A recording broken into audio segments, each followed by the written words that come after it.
keep on time. I'm Professor Oliver Williams. I'm a Holy Cross Father. I run the Center for Ethics and Religious Values in Business at Notre Dame, teaching business ethics to MBA students in Catholic social thought. It's my honor to chair, I think, a very exciting session. I also teach 2 months out of the year at the University of Cape Town, and I'm somewhat familiar with the African continent. I suppose that's why they asked me. But anyway, we've got some top experts and outstanding presentations. Our first presentation will be by Paul Coleman. Paul is a member of the Holy Cross Fathers and PhD, University of Chicago. He's on the faculty of the University of Notre Dame Theology Department. Paul will reflect on Africa's missionary past and the culture of life. Then our second speaker is Father Paulinus Odezar. He is also on the Theology Department faculty of University of Notre Dame, and he will offer some reflections on preaching the gospel of life in a milieu of death. Our third and final speaker is the Most Reverend John Onayakin, who is the Archbishop of Abuja in Nigeria, and he will speak on the African churches and the culture of life. We've asked each speaker to confine himself to 20 minutes. After the three speakers have made their presentations, then we will open the floor to questions. Paul Coleman.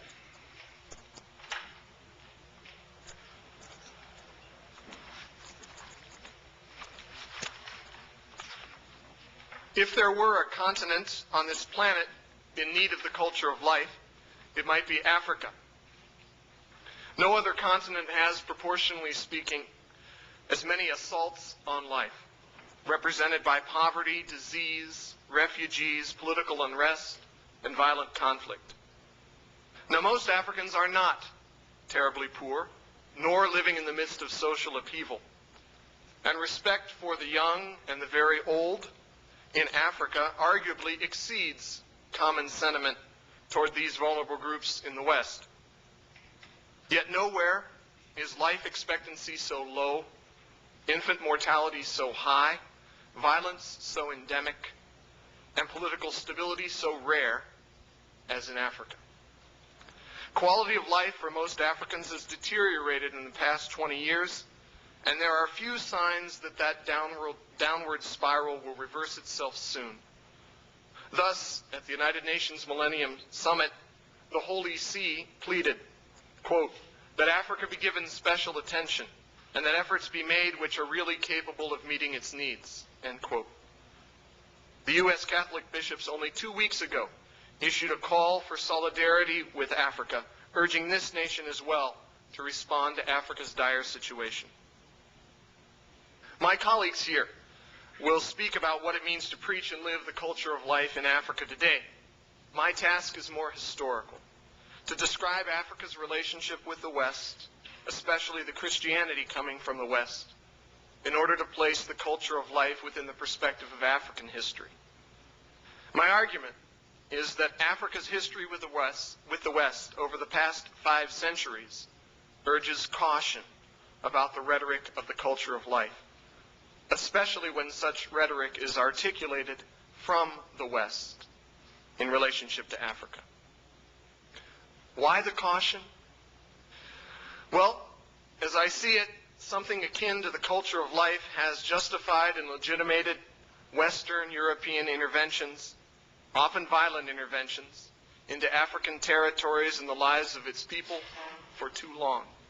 Simply put, religious and humanitarian rhetoric has accompanied Western incursions into Africa since the 15th century. Ideals coming from the West, no matter the nobility of their content, in retrospect have rarely been a boon and regularly a bane for African peoples. My talk will have 3 parts. First, I will recount Africa's missionary past briefly, describing it as a story of European intervention into Africa legitimated by ideals that in some ways resemble what today we call the culture of life. Second, I will explain why Western ideals have gone so wrong in Africa. The problem, I believe, is best understood at the level of discourse, where Western missionary and colonial rhetoric worked in concert to legitimate exploitation of the continent. Past representations of Africa and the West in Western discourse have some affinity with the language of the culture of life, and thus I will conclude by comparing and contrasting the culture of life with previous representations of Africa in the West. Part 1, Africa and the West, a history of rhetoric perverted. Generally speaking, today's relationship between sub-Saharan Africa and the West began around 500 years ago. For the purposes of this paper, I want to construct that encounter as occurring in 4 stages. In the first stage, beginning in the 15th century, Iberian traders, mainly Portuguese, moved out of the Mediterranean and away from the Muslim-dominated North African coast, south along the coast of northwest Africa. They were soon followed by other European traders. A second stage began in the late 18th century, when Europeans moved into the interior of Africa as explorers, traders, and missionaries. While the first stage saw European presence mostly confined to the coast, this second stage saw moves into the interior of the continent.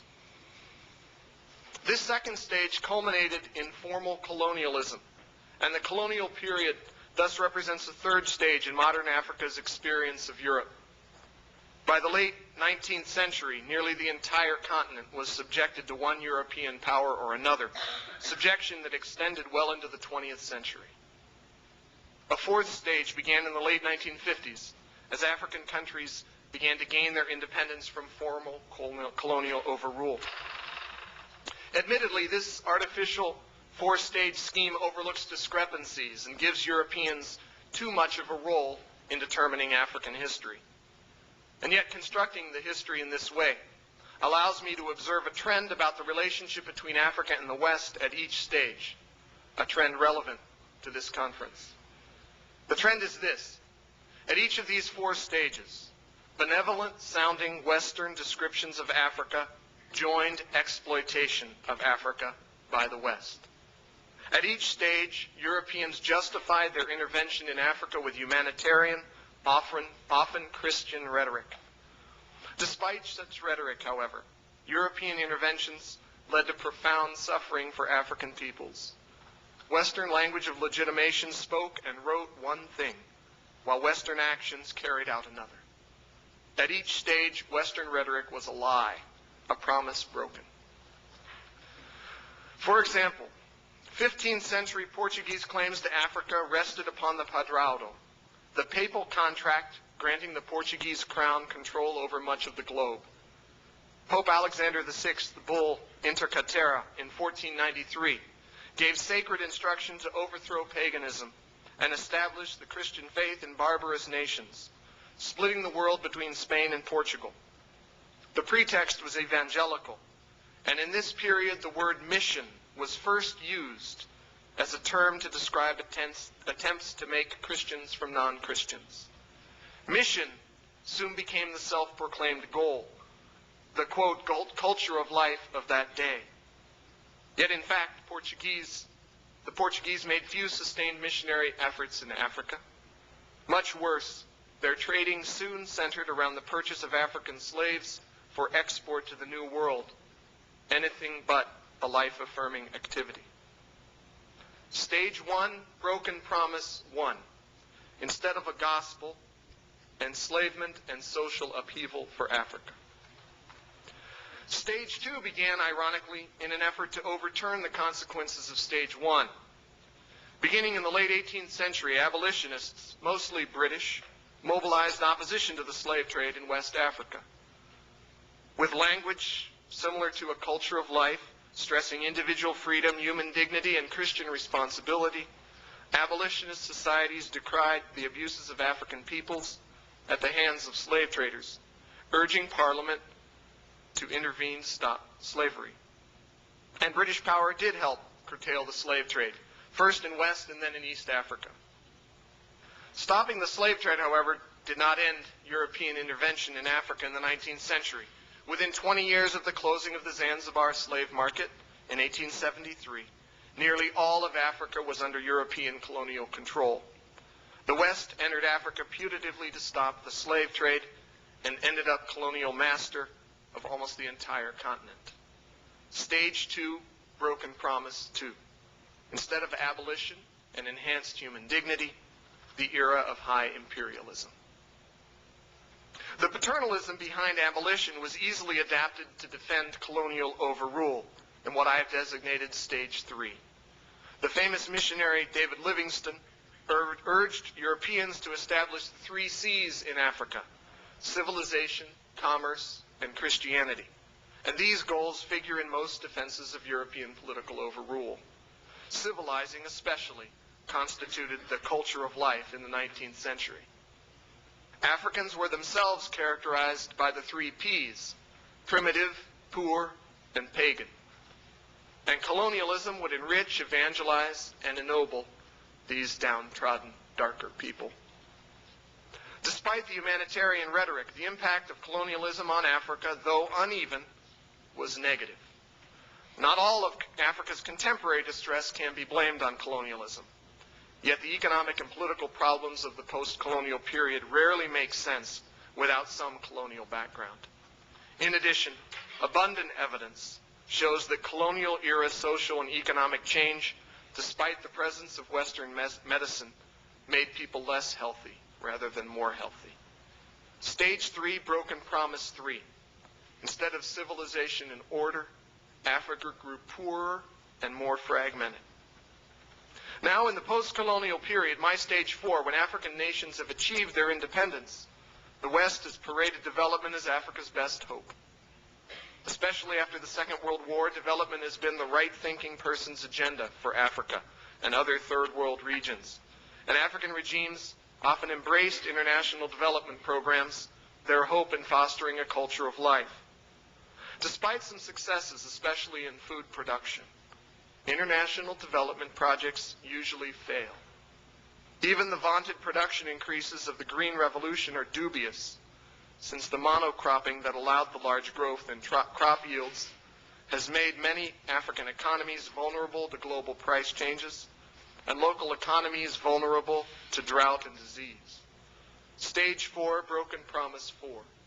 Instead of development, destitution, as the quality of life for most Africans has decreased in the past 20 years. In sum, the West's approach to Africa has featured inspiring rhetoric and disquieting results. Early modern traders came to Africa under the guise of evangelization and developed the Atlantic slave trade, one of the darkest chapters in human history. Fervent abolitionists later promised an end to slavery, only to lay the basis for colonial domination. Later, colonizers claimed to want to civilize and Christianize Africa, but disrupted peoples and cultures to an incalculable degree. Today, international agencies push development only to find Africans sliding further and further behind the rest of the world. Part 2, why Western attempts to fix Africa don't work. What has gone wrong? Now, the problem is, at one level, very practical. The imbalance of power between the West and Africa has always been great. And yet I want to concentrate at a different level of analysis, for I see the problem also based in discourse and language. The problem has been that the West's discourses about Africa have consistently cast Africa as a foil to Western achievement, encouraging a disabling paternalism that easily defended exploitation, all in the name of helping Africa. Such discourses also helped constitute the West's sense of itself. The history of Western modernity has included many examples of the West inventing itself in relation to other peoples and places. In that act of invention, the role of the Americas has been foremost, for Europe constituted itself in the discovery and conquest of the Americas more than in any other single historical circumstance. The Orient, however, and Africa have also been places and ideas in relation to which Europe has defined itself. And in the 4 stages I identified, images of the West and Africa reinforced each other. Each stage built on and developed the intertwined images dominant in a previous era. In Stage 1, the Portuguese used Africa as a foil to their own Christian self-understanding, and Africa became fetishistic and pagan in contrast.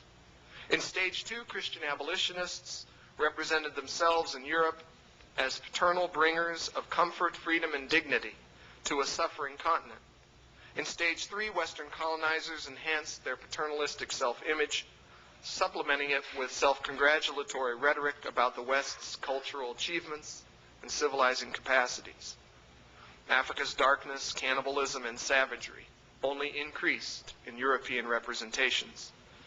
And in stage 4, First World development experts have cast Africa as underdeveloped, a wasted garden, by way of contrast with Western achievement. In each of these cases, the West represented itself as a fullness, and Africa existed as lacking something the West could give.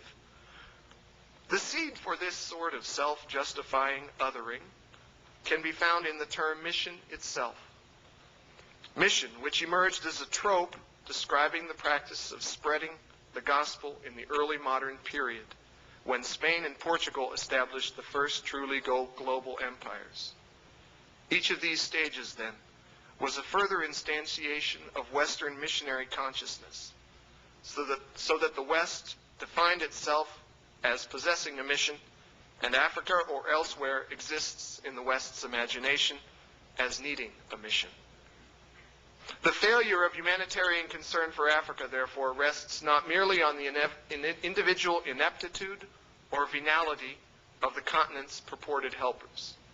The deeper problem has been this practice of dichotomizing, whereby discourse about Africa has consistently represented Africa as a foil to the achievements and plenitude of the West. The Culture of Life, Part 3, New Hope or Old Story. In his exhortation after the African Synod, John Paul II said, quote, "Africa is not destined for death, but for life," end quote. To what extent, however, does the culture of life fall into the same pattern as these other discursive constructs by which Africa apprehended the West? Does this fine rhetoric presage another broken promise in the ongoing relationship between Africa and the West? I hope not. And I would say that in important ways the culture of life is different from mission, abolition, civilizing colonialism, and development, the 4 previous broken promises Africa has suffered. The culture of life, unlike these previous discourses, has not been imposed by the West in such a way as to proclaim that the West possesses such a culture, while Africa and other places do not. If anything, John Paul II's rebukes of the West under the rubric of the cultures of life and death have been more stinging than those directed at Africa, though many in the adoring crowds, much less Western policymakers, rarely seem to notice. This is salutary, for it makes less likely that the discourse about Africa can be about the culture of life can be a Trojan horse, a way into Africa to change the continent and its peoples that uses the contrasts implied to justify exploitation. In addition, John Paul's views of the culture of life have an eschatological aspect that makes their attribution to any one place or people and their related absence in another place or people unlikely. At the same time, the culture of life still has the potential to frustrate and disappoint Africans if it is mobilized in the wrong ways. For there is an essentializing quality in the phrase the culture of life and its opposite, the culture of death. An essentializing quality that conjures up the disturbing past I've recounted. Western identity, much less Christian identity, rests on contrasts with various others. These two cultures, even when recognized as discursive eschatological realities, thus cannot but exist within a disturbing genealogy of Western domination that rested upon similar constructs. Consequently, as soon as the culture of life, as a discourse, as a rhetoric, or as a political program, depoliticizes and dehistoricizes Africa's many problems, forgetting the long relationship between Africa and the West that helped create them, it risks replicating patterns of Western dominance all too familiar in Africa's past. May it not be so. May a culture of life grow that builds on the local values of life in Africa itself, values that Africa has in abundance. And may our historical awareness of how these African values have been compromised due to internal and external factors like the slave trade, colonialism, corruption, and violence help us avoid the implication that Africa's present sufferings mean that its peoples and cultures are essentially life-denying. Thank you.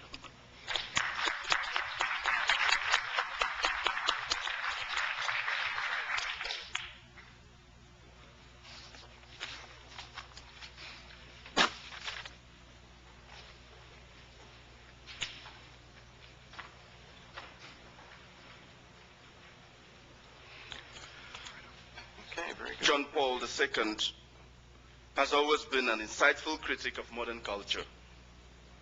This is evident both in his works before he became Pope in 1979, as well as in his utterances and writings since then. In line with the Second Vatican Council, he believed that there is much good in human culture as a product of the human spirit. However, although there is much to rejoice about in human culture with its technological progress, there's much cause as well for worry. For example, he has often spoken of a culture of consumerism in the modern world, which can be damaging to the physical and spiritual well-being of the individual and society. Evangelium Vitae continues the papal critique of modern culture with regard to human life. This encyclical speaks of a modern conspiracy against human life, a conspiracy which is so widespread that it constitutes a cultural pattern that can best be described as a culture of death.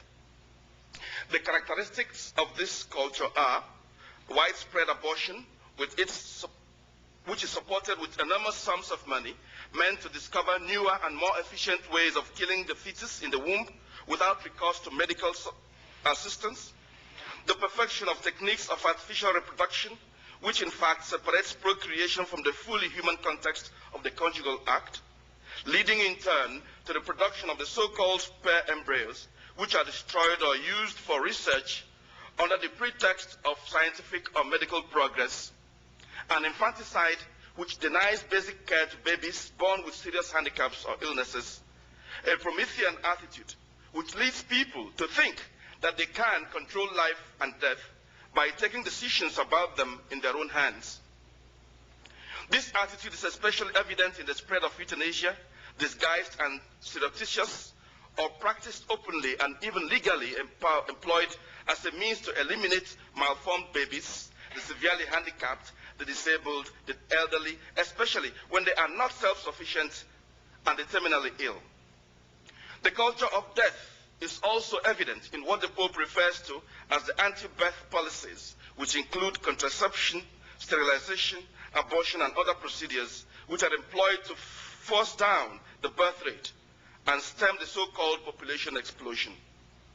These policies, which have resulted in a disturbing decline or collapse of the birth rates in the developed world, are being foisted on poor countries, which have a high rate of population growth, difficult to sustain in the context of low economic and social development, and even sometimes extreme underdevelopment. Pope John Paul II strongly argues that the culture of death is a symptom of a much deeper malaise, that is, of secularism, a situation where more and more people think and live as if God does not exist. Secularism, he says, manifests itself in various ways, including the denial of the transcendent truth, in obedience to which the human person achieves her full destiny, widespread individualism, and an exaggerated notion of human autonomy, which absolutizes freedom by detaching it from the truth, the widespread denial of moral absolutes, and a cultural situation where everything is negotiable, everything is open to bargaining, even the first of the fundamental rights, the right to life. Thus, the culture of death is only a part of a larger problem. To this situation, the Pope calls for a renewed attempt to preach the gospel of life, the redeeming message of Jesus Christ, who is himself the way, the truth, and the life. Through the words of Jesus, human beings are given the possibility of coming to complete knowledge of truth concerning the value and meaning of human life by coming to learn to love, serve and promote life. The gospel of life, says the Pope, includes everything that human experience and human reason tells us about the value of human life, accepting it, purifying it, exalting it, and bringing it to fulfillment. My aim in this paper is to indicate ways in which the gospel of life can be heard in Africa, with a view to fostering a culture of life. That is, with a view to creating, or at least enhancing, the ethos in which life is cherished and respected from the moment of conception to the time of natural death. The issue here is how people of faith can respond to the massive sufferings and death-dealing situations which characterize much of Africa today. Life in Africa, as in many parts of the world, is under massive attack, as we've already heard. To people who are used to hearing of deaths and diseases in Africa, this would seem a bit like repeating the obvious. However, the reasons for which life is under such threat in Africa is structural and may not always be apparent to the outsider. The diseases and deaths some of you hear about are only symptoms of some deeper malaise which must be addressed if we are serious about fostering a culture of life on the continent. This leads me back to Evangelium Vitae and to its analysis of the current moral climate of the world. The analysis of the modern situation, which this encyclical offers, though valid to a large degree, is mostly an analysis of the situation in the Western world. In other words, Evangelium Vitae is in many ways a document which is written mostly for a Western audience.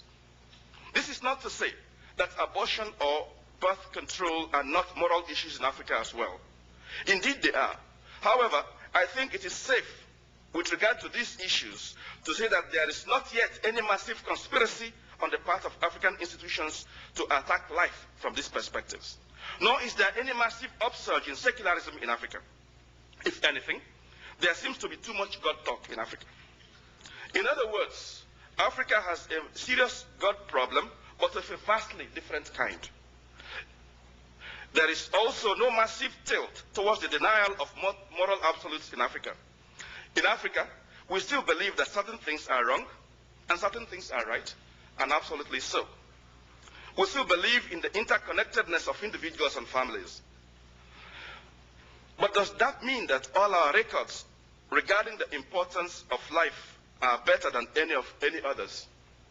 Not necessarily so. In other words, I am asserting that there is a culture of death in Africa as well. I am also arguing that the culture of death in Africa is being engendered and fostered mostly by a different set of issues and circumstances other than those the Holy Father mentions in Evangelium Vitae. Before we can speak of fostering a culture of life, we must briefly touch on these issues which put life at risk in Africa. Bear with me then if discussing these issues means going over issues you already know about. In this brief presentation, I want to name 4 factors which seem to me to create and foster the kind of climate under which life or various aspects of life are under attack in Africa. First, God as problem. Ironically, one of the greatest threats to life in Africa is God. There is a serious God problem in Africa. I do not mean by this that there is a problem of unbelief. Quite to the contrary. In fact, what A.G. Leonard said of the Igbo in 1906 is still very applicable to the generality of Africans. They eat religiously, drink religiously, birth religiously, dress religiously, and sin religiously. God is a problem in Africa today because of the abuse of this supreme symbol of human devotion by some people or groups in Africa. This abuse occurs in 3 principal ways. First, God has become a source of schizophrenia. Second, God has become an ideological and party patron for some people. Third, God has become a sectarian leader. Most Africans are no longer primary adherents of African traditional religions. They are Christians because they have been baptized in Christian churches. At crucial moments in their lives, however, one often notices that many of these people are leading schizophrenic lives. They resort to African traditional religions, or rather to the bit of it they know. At other times, when it suits their purposes, they resort to Christianity or to the bit of it they find useful. The result is akin to what Alistair McIntyre considers as the crisis of modernity in the West, disjointed speech caused by disjointed translation from various traditions, past and present. Although many of the city dwellers in Africa no longer adhere to African traditional religions or adequately pay allegiance to Christianity, they have fallen into random and thoughtlessly selective appropriation of the beliefs and practices which make these traditions work. Further, they have tried to subject these traditions or bits of them which they have appropriated to a single and alien criterion of reasonableness. What this all points to is haphazard and unsuccessful catechesis and translation, which today characterizes evangelization in Africa. Nowhere has this arisen more perhaps in the Christianity with which I'm familiar than in the area of God, the highest symbol of our faith. In a bid to plant Christianity, the missionaries chased the gods of the ancestors from their groves. In their places, they sought to place the God of Jesus Christ, about whom the people were taught very little. In my part of Nigeria, for example, the missionaries changed the designation of the Supreme Being without as well changing the content it mediated. Today, many people treat the God of Jesus Christ as if he was one of the ancestral deities of the African traditional religions. This itself is a problem because there has arisen a massive amount of people who are not aware of their place in the world and who have little regard for the universality of God's love, because God still functions for them as a tribal warlord or as a political party leader. God is being conscripted for political duties all over Africa. What I say here, God is being conscripted for political duties all over Africa by the high and the mighty, and by those who want to cling to power at all costs. It must be said that such abuse of God is not peculiar to Africa. Western leaders do it as well. Many African leaders camouflage their ineptitude and corrupt ways with a facile resignation to the will of God. They hand over to God responsibilities for which they assume or are elected to office. The point is not that leaders should not be pious or holy people. Indeed, they ought to be. The problem arises when God becomes an alibi for human failure or for the manipulation of the national consciousness. When leaders say they fear God, should they be believed? When leaders call on God, whom should those who are victims call for assistance? As one prominent African scholar and cleric puts it, our officials swear in the name of God to serve us. They put an end, but they end up neither serving us nor God. The illegitimate ruler prays to God for succor. The coup plotter prays to God so that his mission may succeed. The third aspect of the God problem in Africa has to do with a growth in a militant and intolerable brand of Islam, which is bent on forced conversion and violent takeover of states. From Kenya to Nigeria, from Malawi to Senegal, we see a faith with a jihadist mentality which is not interested in peaceful coexistence with other faiths in a plural society. Islam today in much of Africa is bent on wiping out difference by force, with aid from sale of oil from the Gulf states. In countries like Nigeria and Sudan, one sees in concrete form the intentions of the new face of Islam. In the name of God, much violence is being visited on Africans who refuse to convert to Islam. Ethnicity and race. One of the most death-dealing elements in Africa today is the question of tribe and ethnicity. Consider the ethnic conflicts that are going on in many parts of Africa, even as I speak. The Igala Idoma, the Bassa Gwari, the Junku, the Tiv Hausa, the Berber, the black elements in the Sudan, to name just a few. The level of violence and number of lives lost in these situations is daunting. The level of violence gets even higher in those situations where ethnic disputes mix with religious differences. The racial tension and differences in Africa go back to pre-colonial times when these peoples were engaged in intertribal battles for control of territory, trade routes, trade or other particular local interests. However, much of the racial tensions in Africa today can be traced back especially to the policies of colonial masters. Consider the Rwandan case, for example. Although there has always been tensions between the Hutus and the Tutsis for a long time, it was the policy of the Belgians in Rwanda which really awakened the ethnic demon between these two peoples. In traditional Rwandan society, the Hutu and the Tutsi defined their identities by ancestry, occupational status, as well as politics. It was the colonialists who invented and reinforced the new identity formations, which were recycled in Rwandese historiography and later became dominant and acceptable themes. The colonialists created physical differentiations among the two peoples. These identities approximated the racial prejudices which would later become meaningful to people in their lives. Thus, the white people who assumed that their own superiority was taken as given were merely interested in making the best out of a very bad situation.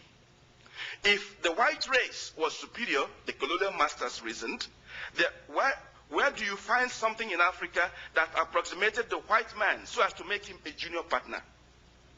This was why the white man believed that the Tutsis were superior. After establishing that, they went on to classify them as being tall, having long fingers, and a nasal structure that looked like that of the white man. The Tutsis thus became the white-black race of Rwanda.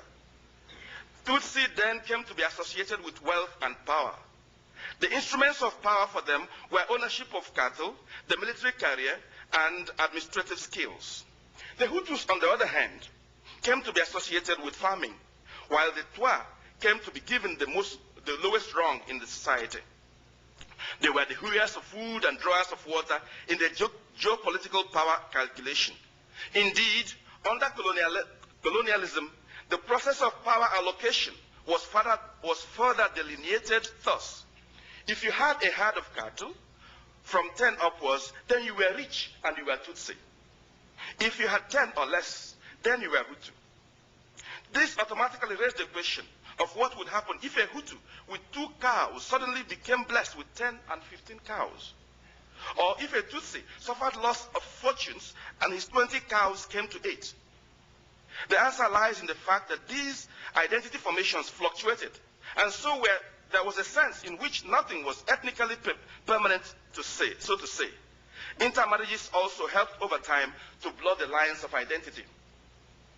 However, the Belgians were not satisfied with the possibility of ethnic fluctuations. So in 1933, 1934, they decided to do something about it, to solidify Tutsi supremacy in the land. They applied the racial theories of the 19th century, and the Tutsis were said to be of the Hamitic race, while the Hutus were classified as Bantu, and Twas were classified as Pygmies. The Tutsis were the ones with administrative skills who got the chance for education and for careers in the military. Since they were the ones with guaranteed ownership of wealth, the economy was also in their hand. All this, even though by a national census ordered by the Belgians themselves, the Tutsis were less than 10% of the population. One more example. What the Belgians did in Rwanda, the British attempted also to do in Nigeria, even though they did not quite succeed as the Belgians did. The British administration in Nigeria adopted a strategy of divide and rule in the country. Through the indirect rule or native administration system, they chose a beloved ethnic group, the Fulani, who, like the Tutsi, were fair-complexioned, tall, with nasal structure like the Caucasians, and with a penchant for administration and rulership. To the Fulani, the British granted untold privileges with a view to making them the super race of Nigeria. The saving grace for Nigeria, if one may say so, is that unlike the Tutsi, the Fulani were slow in accepting Western education because it contaminated their Islamic faith. I have given these 2 prominent examples to show some of the ways the genie of ethnicity was let out in Africa. This genie has shown itself to be a demon of the most wicked type, devouring African lives in the hundreds of thousands every year, and preventing meaningful progress, which can only come from peaceful coexistence. The Rwanda story is still very fresh in our minds. And let me say outright that nothing whatsoever justifies the genocide that was visited on especially the Tutsi people in 1994 and 1995. The Nigerian situation is still a story in progress, because you have a situation where the Fulani are the emirs, that the rulers in lands that are non-Fulani land, and you have a situation as well where the Fulani are prepared to do whatever is in their power to make sure that no one else rules Nigeria. They believe they have a God-given right to rule, and rule they must at all costs. The debt question. The massive attack on human life in Africa is worsened by the debt crisis.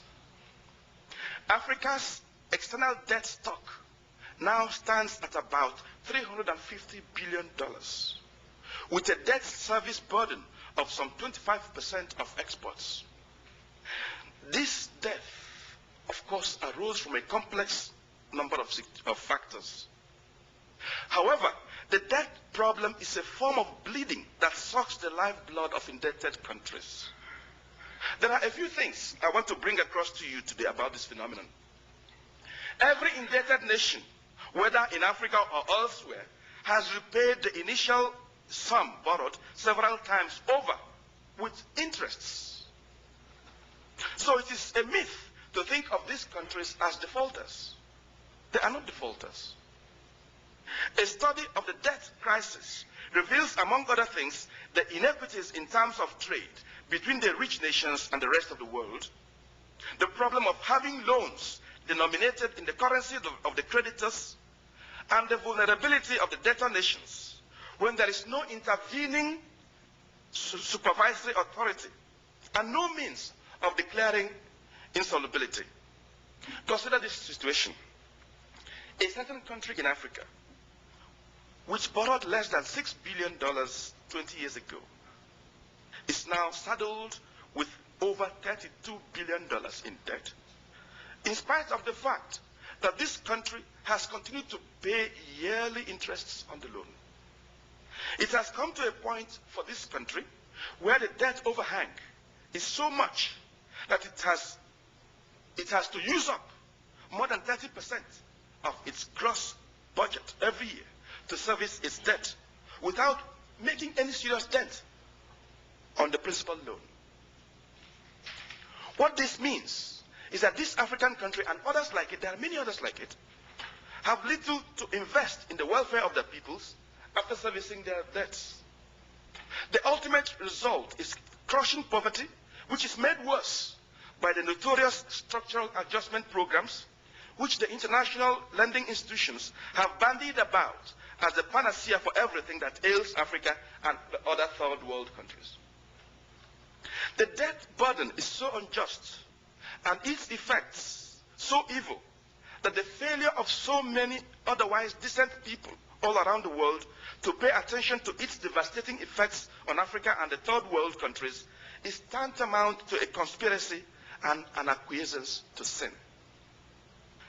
The famous jurist and theologian George Noonan has written extensively about usury, and he has also written of its demise as a theological issue in Catholic moral theology. I believe that the time has come for theologians to return to a discussion on usury. How much is enough? Is it right to allow the world's financial institutions the amount of latitude we have given them to determine the fate of so many people all around the globe? HIV/AIDS. Another serious issue which is putting lives of so many people in Africa to risk is HIV/AIDS. In some countries in Eastern and Southern Africa, the HIV situation is so bad that we almost have a situation of demographic collapse. Many people in the West ascribe the AIDS pandemic in these regions to loose living and therefore maintain that these societies are paying the price of indiscipline. Neither could be further from the truth. Such assertions are reminiscent of the day when this disease was thought by some to be a divine punishment on the gay and lesbian communities. AIDS in Africa is mostly a result of ignorance, carelessness, neglect, poverty, inadequate funding of the health care sector of the economy, and yes, some measure of promiscuity as well. Whatever its cause, its source, this is the time for concrete action. We have so far talked about some of the debt-dealing situations in Africa. Let me now go back to say some of the things that we need to do, I think, in order to preach a culture of life on this continent. First of all, I must begin with bringing you a cheering news. Africans are not sitting down with arms folded, waiting for the rest of the world to come to solve their problems. This is far from the truth. From the political to the social, from the religious to the economic, there is a certain vibrancy to life in Africa which is happening and which is indicative of what President Thabo Mbeki of South Africa has so often referred to in recent times as an African Renaissance. The Pope has called for a new evangelization which would be new in many ways. This new evangelization is very well underway in Africa. Churches are striving to teach the young. Churches are exchanging personnel and ideas. Missionary communities in Africa are increasingly becoming missionaries to African countries. I belong to a congregation, the Holy Ghost congregation, which in addition to contributing to missions all over everywhere else, has missions in many parts of Africa, vibrant and flourishing and doing well. So we are doing our own share bit. However, there are things I think we should also do. In the first place, I believe that the time has come for a truly African church council. This idea is not new. African theologians have been clamoring for such a council for years. We have already had a Synod of Bishops for Africa. This Synod, it must be said with all respect, since one of the architects of it is here, was not the answer to the clamor for an African church council. Its location was alien. Its agenda did not quite reflect the reality on the ground in Africa, or take into account the voices of so many who could have contributed to its success. The results of that Synod have been poor, to my estimation, and it is not difficult to see why. What we now need is a gathering of all African churches in council in Africa to deliberate on Africa's many social, economic, cultural, and other problems, with a view to determining in what ways the gospel and Christian traditions can help create a more humane environment in Africa. The missionary effort in Africa has so far concentrated on planting the faith in parts of the continent where the Christian faith has not been heard and has been scarcely heard. This has yielded tremendous results. I believe, however, that one of the most urgent tasks at the moment in Africa is that of preaching and working for reconciliation among various peoples of Africa. As has already been said, the African psyche has been very much bruised. People are going around with memories of true or perceived hurts. And there is nothing on earth more dangerous than human beings walking around with memories that are hurting helplessly from oppression and from other forms of injustice, real or imagined. Just look at the Balkans and Rwanda, the Democratic Republic of the Congo, the Sudan, among other places. One more minute. I have one more page. The church in Africa must find a way to engage Islam more closely. I am aware that much is already being done in this regard. However, I have a belief that Islam in Africa is being let off too quickly. The time has come to ask all religions in Africa to account for their contributions to Africa's progress or decline, for Africa's stability or instability. The time has come for all religions in Africa to be called to account for any acts of violence, abuse, or injustice which is perpetrated in its name. The churches and other well-meaning groups have to speak up against the funding of Islamic militancy and terror in Africa by countries like Saudi Arabia and Libya in the name of Islamic expansion. I have nothing against legitimate missionary endeavors by any religion. However, such proselytizing must be respectful of people's rights to decide what ways they want to worship God. Number 5, many parts of Africa, many parts of the world owe Africa an apology. Lots of apologies. The impact of hundreds of years of colonialism and slavery are still very much evident in the social, cultural, and economic life of African societies. The Japanese in North America have received apologies for their treatment in Canada and the United States during the Second World War. The Jews have rightly been receiving apologies and compensations for their treatment during the Holocaust. Why does no one think it's right for the Western world to officially acknowledge the evils perpetrated in Africa, on Africa? For the many years when foreigners vandalized the land, looted African wealth to support their own populations at home, forcibly took away some of Africa's best men and women in servitude. These were all massive attacks on African lives which continue to influence the pace of events on the continent. My final point comes in the form of a plea for help to Africa from all well-meaning peoples everywhere. No, I am not asking for money for Africa. Too many people have given up on Africa as a hopeless case. This Afro-pessimism is doing more damage to African lives than anything else. Look into Africa. Do not give up on Africa. Look into Africa. Embrace Africa in whatever way you can. The ready pessimism which characterizes much of the Western attitude to Africa today among good people around the world, and which prevents them from noticing what God is doing, this pessimism prevents them from noticing that God is doing some very good things for humankind in Africa. This should not be the case. Thank you.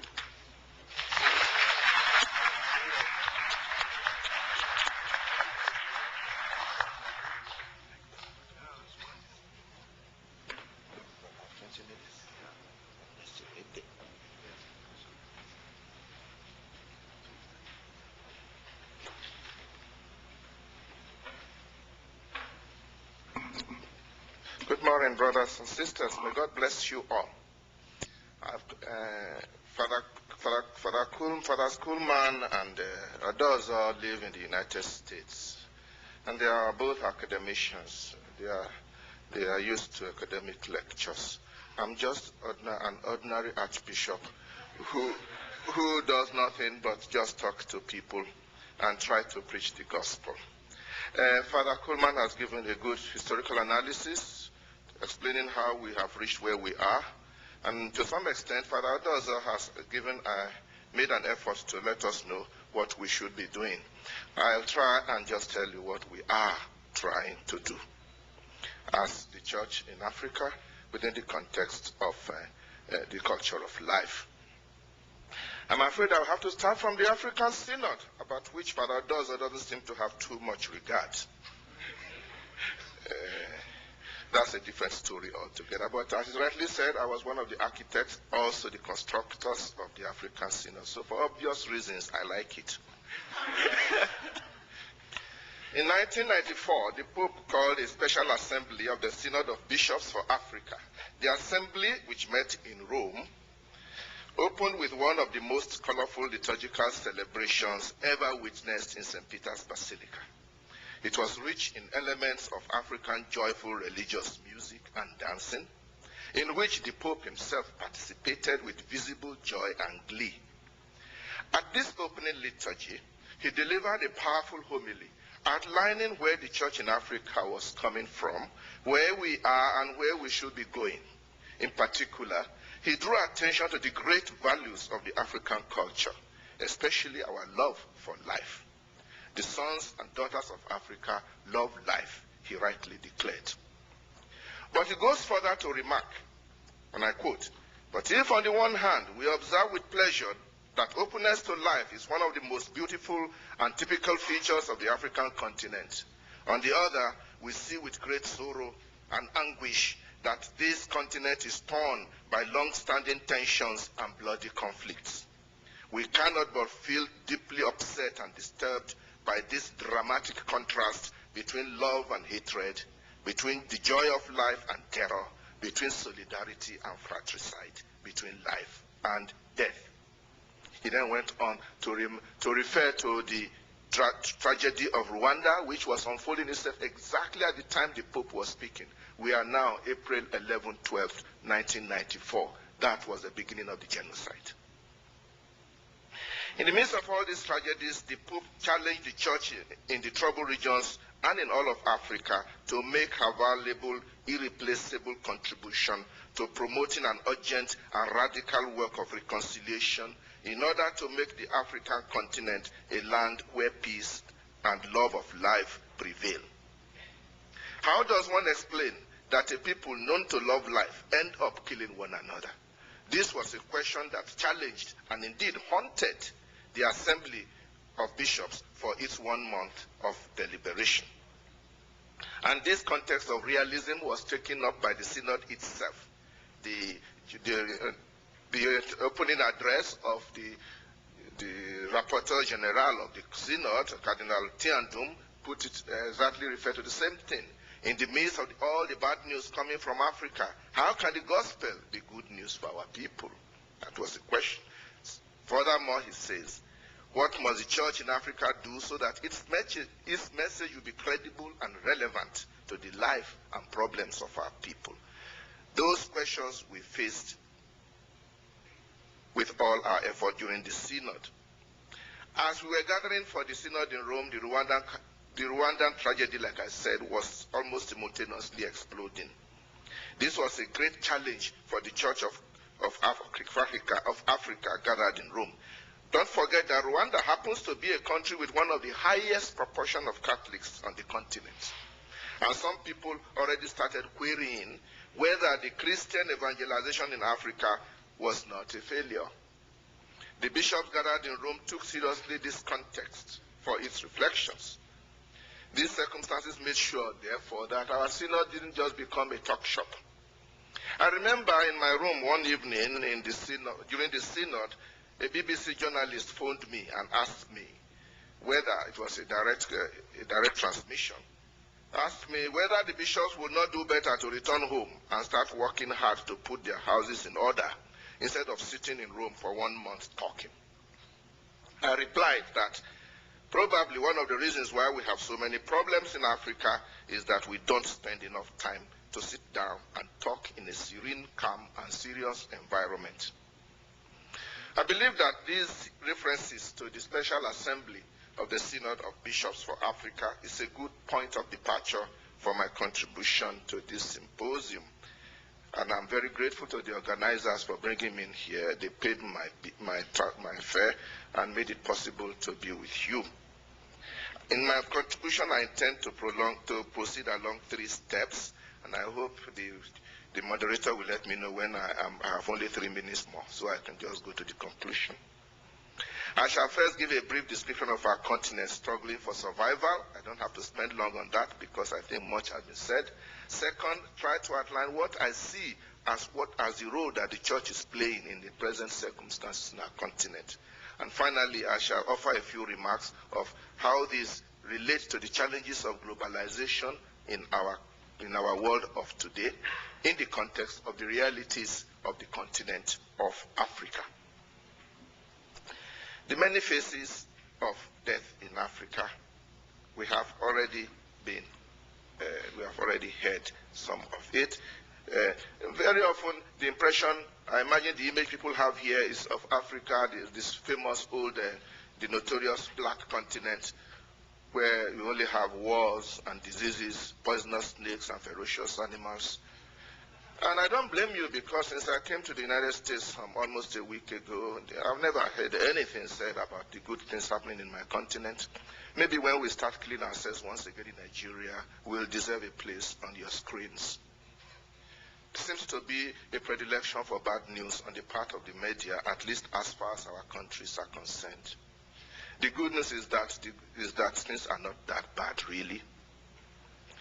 So there is, of course, we'll have our own fair share of wars and diseases, but unfortunately much of it is man-made and women-made, especially as a lot of our countries are badly ruled, and those who are supposed to rule our nation and rule it well do not do their duty. I will come to that later. But more seriously, people are often left to die. Not only are they being killed by dictatorial governments, but they're simply left to die. They are allowed to die through negligence, which amounts to killing by omission. There was a father of the church, I'm not a patristic scholar, but I know one of them did say that if you see your brother dying of hunger and you have food and you refuse to give him, you have killed him or her. And so the causes of this death in Africa is both as a result of natural circumstances, which is common all over the world, but also about man's inhumanity to man, the selfish interests of our leaders and rulers. Sometimes, in fact, some of the wars and conflicts in Africa are actually fomented. They are purposely fomented by troublemakers, mischief makers, who want an opportunity to loot and to loot with impunity. We know that in many countries, government by accountability is totally rejected in favor of arbitrary forms of government, be this military or civilian dictatorship. Who is responsible? Of course, we must say that the first the first responsibility lies with our local ruling elite. The ordinary man and woman in our countries are generally victims of a system that is imposed upon them by force. The political elite, be they military or civilian, often hold their people to ransom through selfishness, greed for power, and for wealth. And they therefore betray the deepest and the most precious of African values, the values of solidarity and caring for one another. Above all, those of them who claim to be Christians totally abandon the demands of their Christian faith.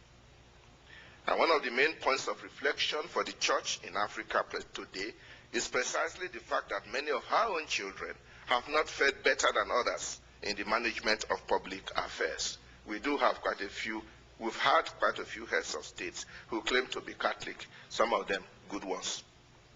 And yet we're as dictatorial and autocratic as anybody else. But why is it that irresponsible people continue to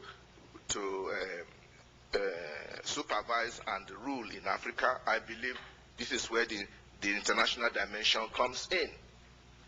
There are often always foreign crooks who come to our countries to make quick money, and sometimes foreign nations officially who have their own agenda, and they pursue this resolutely and relentlessly in our country at the expense of the people.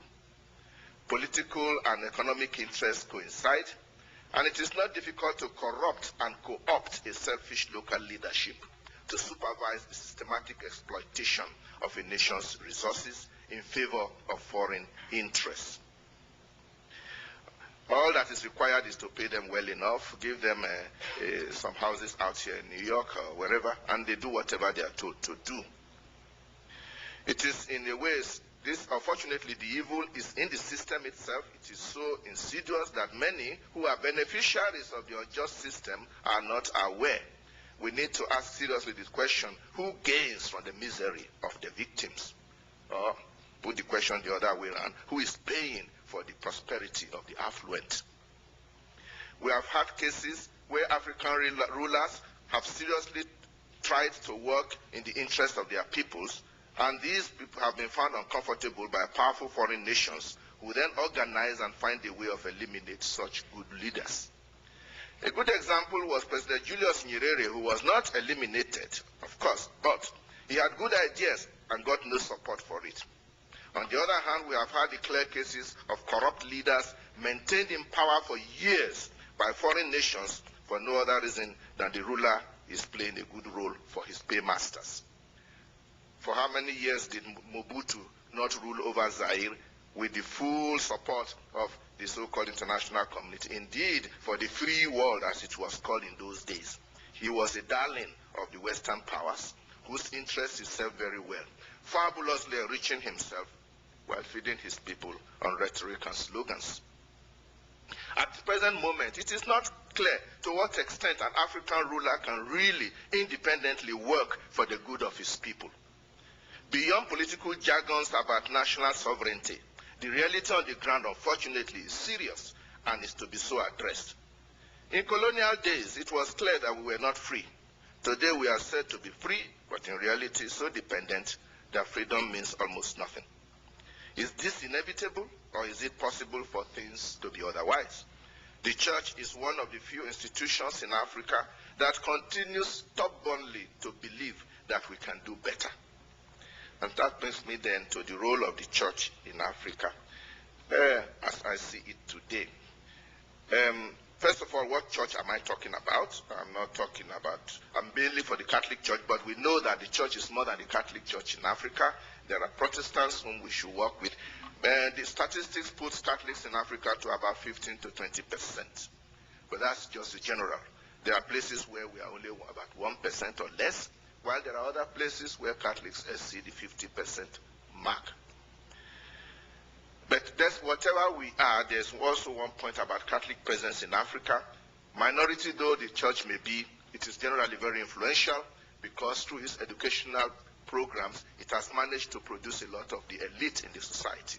Now, that also says something about our responsibility in civic terms. We are talking also of the church, not as that of the church of the bishops who gather in Synod, but of the whole family of God, which is an expression of the African Synod.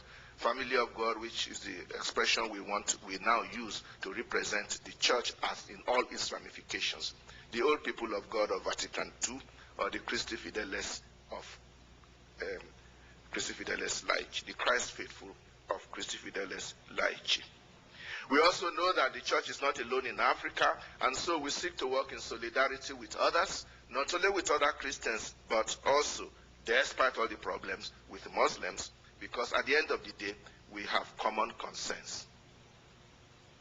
What is the role we see? Of course, we see our role as proclaiming the gospel of life in all its fullness. And this is proclaiming a gospel of life that tries to produce in Africa human beings that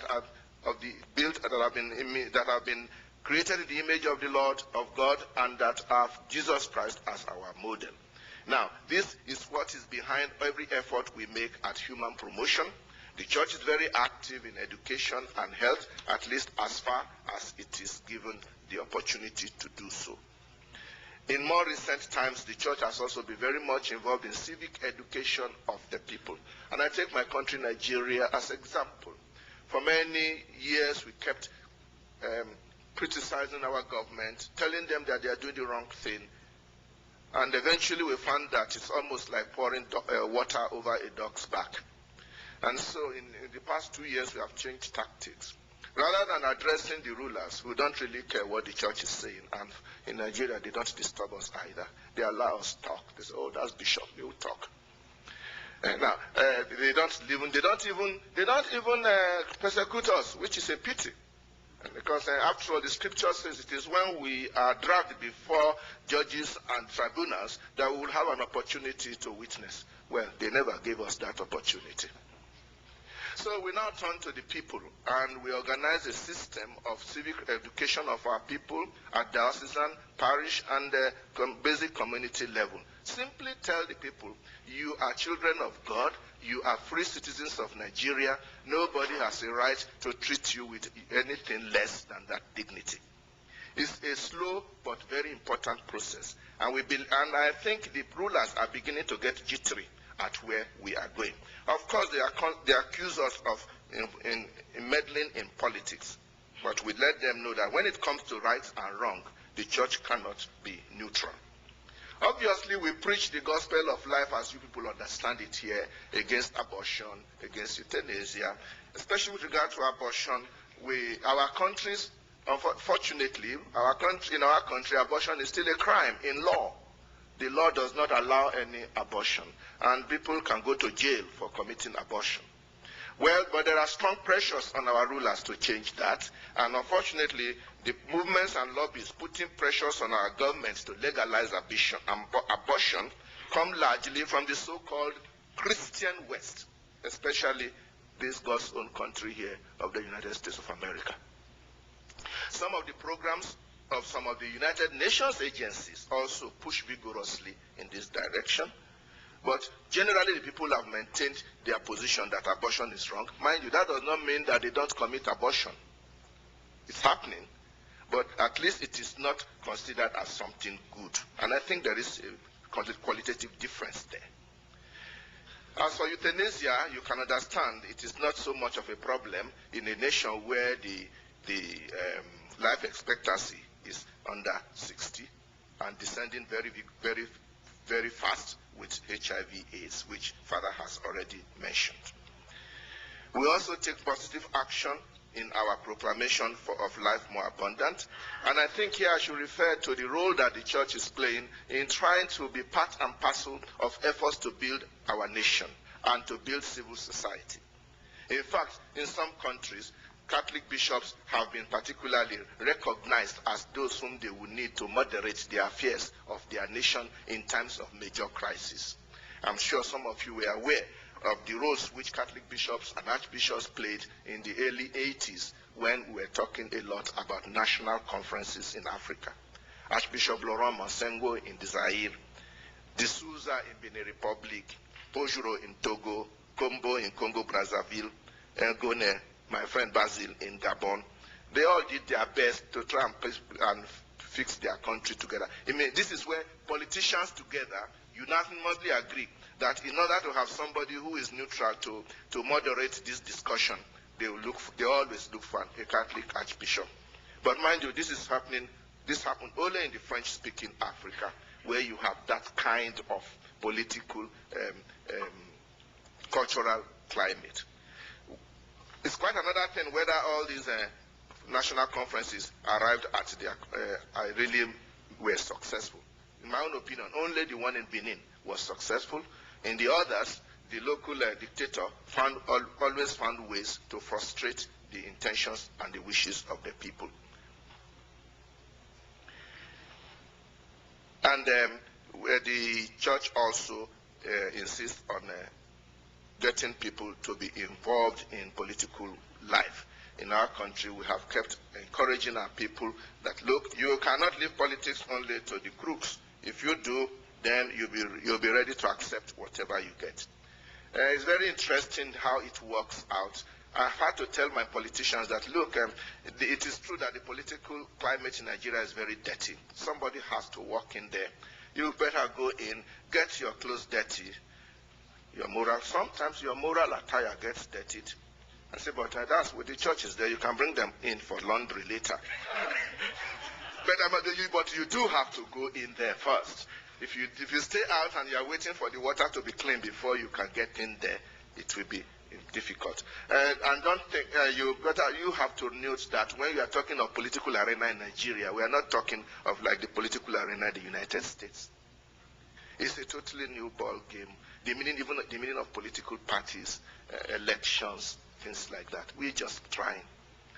I was telling people that the last elections we had, which brought Obasanjo to power, if I am to give them marks, I would say we got 20% in terms of genuine political democratic election. But 20% is better than zero, which was what we had during military regime. And we're hoping the next election at least 50%, which means of all the people in parliament today, only 20% of them can really claim to have been democratically elected by the people.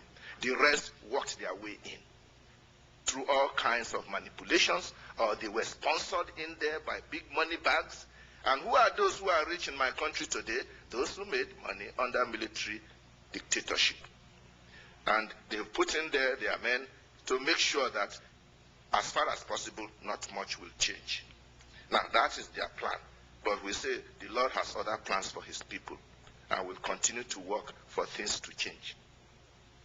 We have to work very much in solidarity with others, because in a country like our own, no matter how good your Catholics are, there is not much. They cannot on their own change things around. So we seek for common grounds. We are aware of our difficulties with Islam, but we don't allow that to stop us from reaching out to them.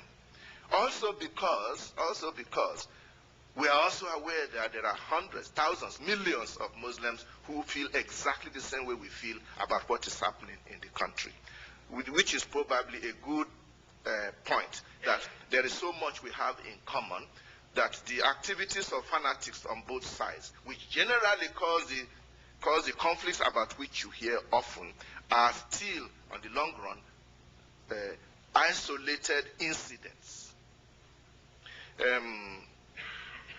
Most of the time we live in peace together.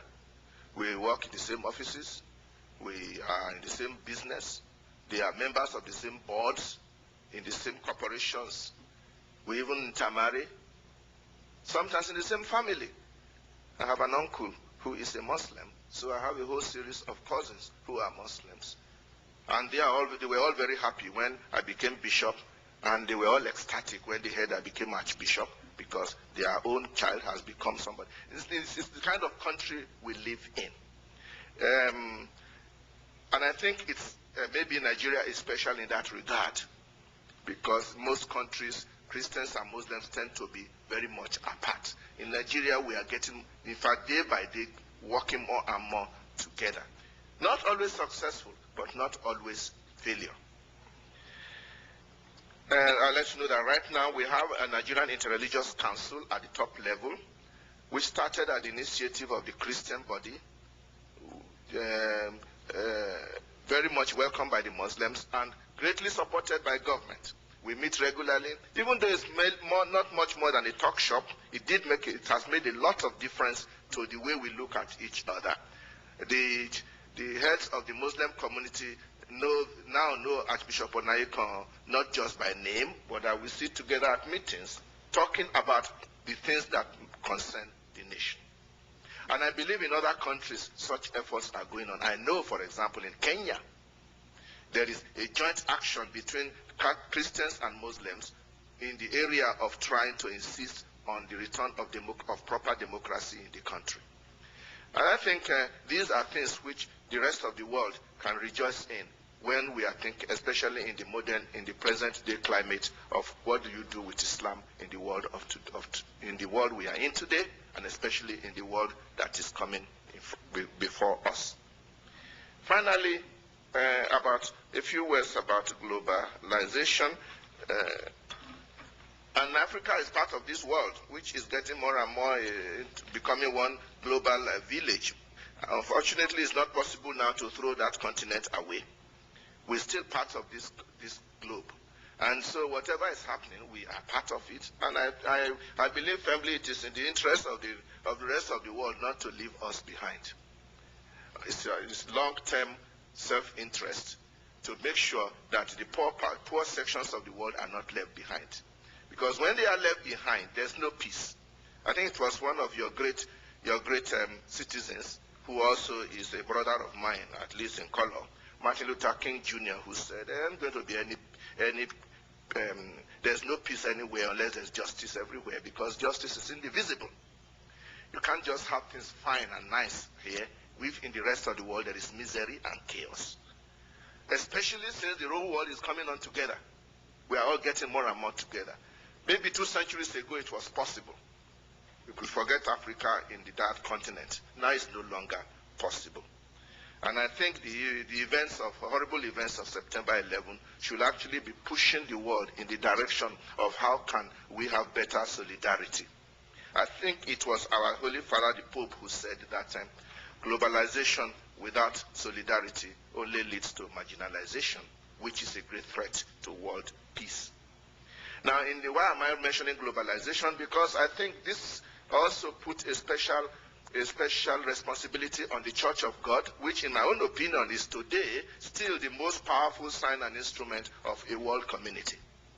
I don't know of any human organization right now that has as much responsibility as well as possibility as the Church of God. I'm talking even to speak of a Catholic Church, which is present everywhere and is able to mobilize a world opinion. That is, if only the church will move as one family. That means then that there's a great responsibility for us in the church to join hands together, not so as to join hands against others, but to let the rest of the world know how we can move together in the world that is lying ahead, we have ahead of us. I come from a country where the West is not just called West, the West is the Christian West. So whether you like it or not, the Muslims out there think that your society is a Christian society, which is why all the crimes of the West are considered the crimes and the sins of Christianity. What do I say? How do I respond to them? Do I say that the West is not Christian? Or do I plead that the West is unfaithful to its religious values? There is effort on the world level, as you know, in many cases to bring religions together. I'm aware of the World Conference on Religion and Peace and similar organizations, which trying haltingly, and I think it's an important move to get religions all over the world to start thinking about how religion can become no longer a source of wars and discriminations, but a source of common action of humanity, recognizing in God a common father. Can we use the word father here? In my country, we will say it very happily. Under one Father, God. Under one common God. That is, I think I have already exceeded my time. I'd like to conclude by letting you know that despite what have been said by my previous two speakers, I have a note of hope for the future of Africa. We have a lot of problems, no doubt, and it's unfortunate that this seems to be all that the international media is interested in. But all the same, life still goes on. We still sing and dance.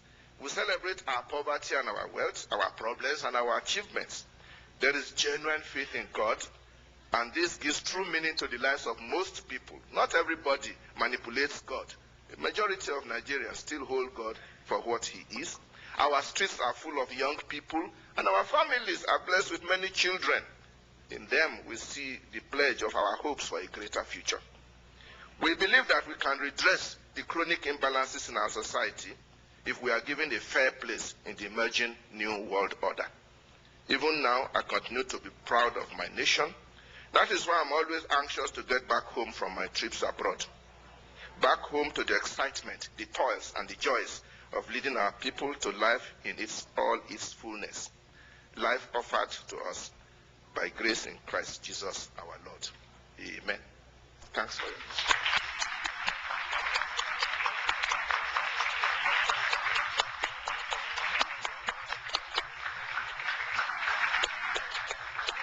Well, I think we've been treated to 3 outstanding presentations, and we do have some time for questions. There's a little latitude here, so if anyone had any questions, I think we've got some distinguished scholars and theologians and a wonderful archbishop here. And just if you have a question, please speak in the microphone because I think the others can hear it then. Yeah, just.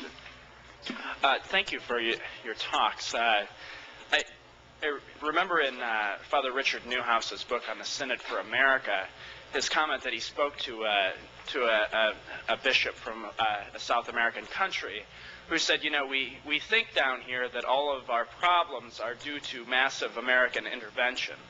And Father Newhouse said, well, you know, what's the solution then? And he said, well, massive American intervention. And I guess I was pleased to hear, you know, a strong sense that although the West and much of the developed world shares in the blame and in the solution for Africa's problems, that there's also a sense that Africans themselves are working to you know, to better their society, and that the Church itself is preaching the gospel of life. You know, I think of the Archbishop's comments about Kenya and Nigeria at the end there. But it leads me to a question that what exactly is the role of Americans? You know, Father Coleman expressed a certain reserve about, you know, a sort of Western preaching of the culture of life. I'm not so worried about Western preaching of the culture of life as much as I am about Western efforts to, you know, to bring in more forced population control measures, as Father Odazor said. But what should we be supporting? I mean, for the most part, Afro-pessimism, as you called it, only exists when we think about Africa.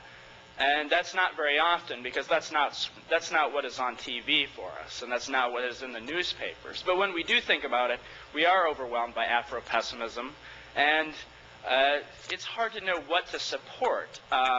You know, I mean, in some ways, I often end up feeling as if, well, all we can do is pray, because I'm not sure what I can do. But what can I support? You know, what kinds of things can we do to help Africa, both as you know, on the political level, but as well on the smaller level of missions and development things? What kinds of cooperations can we bring up? And I guess that could be addressed to any of you three, but particularly the Archbishop.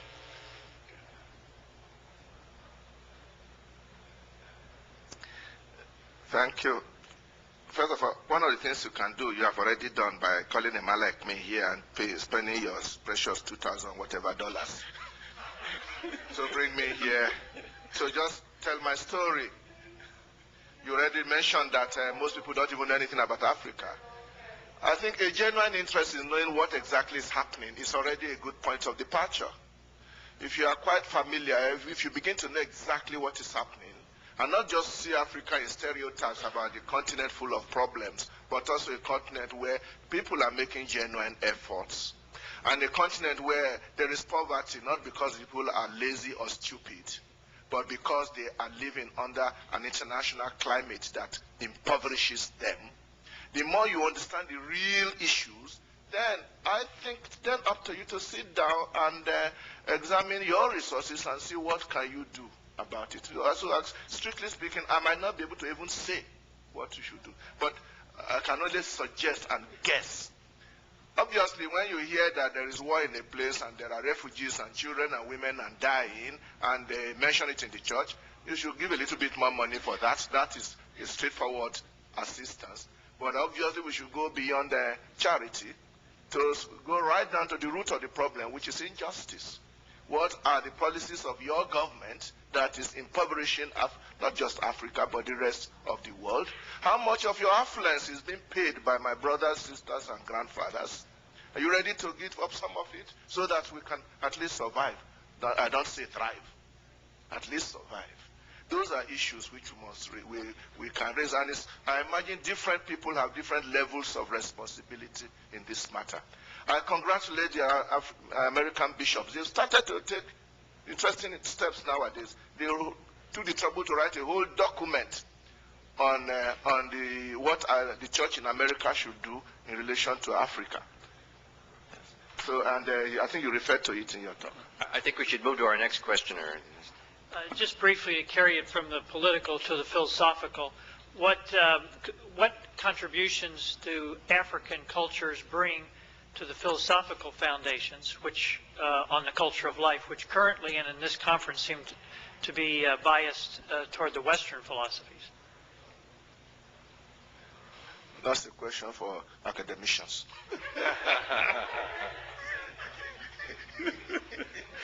African cultures, I don't know how to describe it, but once you step into Africa, I went back tonight. I was in Nigeria in October, and there was something about the place that makes me miss it.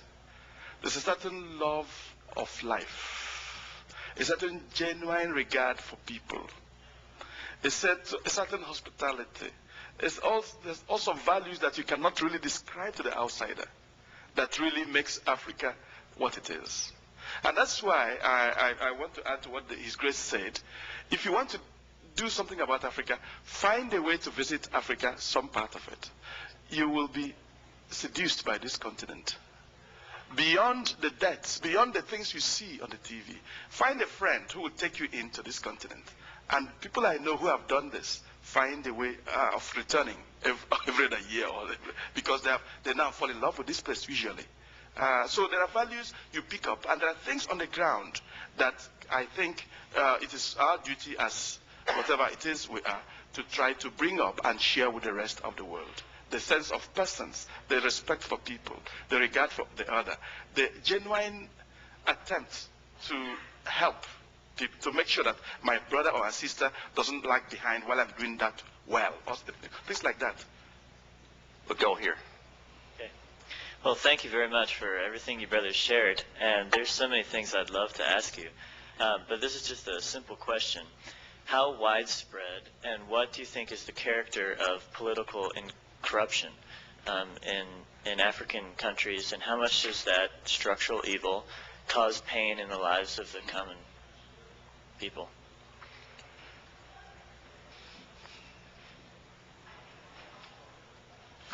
Very well. Africa has been subjected, as you know, in the 1960s, that's when much of the continent of Africa got what we call independence, flag independence. I hear now flags are not longer very useful things, but we got flag independence in the 1960s. And looking back now, much of what has happened in Africa in the last 40 years of this so-called independent Africa has been a misuse of democracy. And so the result is that either you have military regimes or corrupt civilian regimes, which at the end of the day means exactly the same thing. People have taken the people for a ride, taken the people for granted. They simply stepped into the shoes of the colonialists. And while they have rhetorics of freedom, they are oppressing their people. And it's only now that we are beginning to ask a few serious questions, that this is not even African culture. So corruption is very rife, and which is why the fight for political office is so deadly. Right. Once you are in political office, you can take whatever you like. So why do you think it is so hard for the normal, just common African person to make it? Why is it so hard to? Do you understand?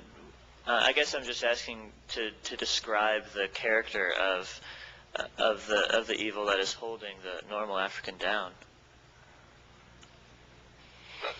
You have a system of corruption which builds upon itself, consolidates itself, arms itself, has international networks, and it's very difficult to break it. I believe firmly the evil one also gets involved, which is why we pray and pray and pray. We have a prayer in Nigeria, prayer against bribery and corruption in Nigeria, which we say at every mass and in every family after family rosary in the evening. Because we believe that this evil cannot be removed except by prayer and fasting.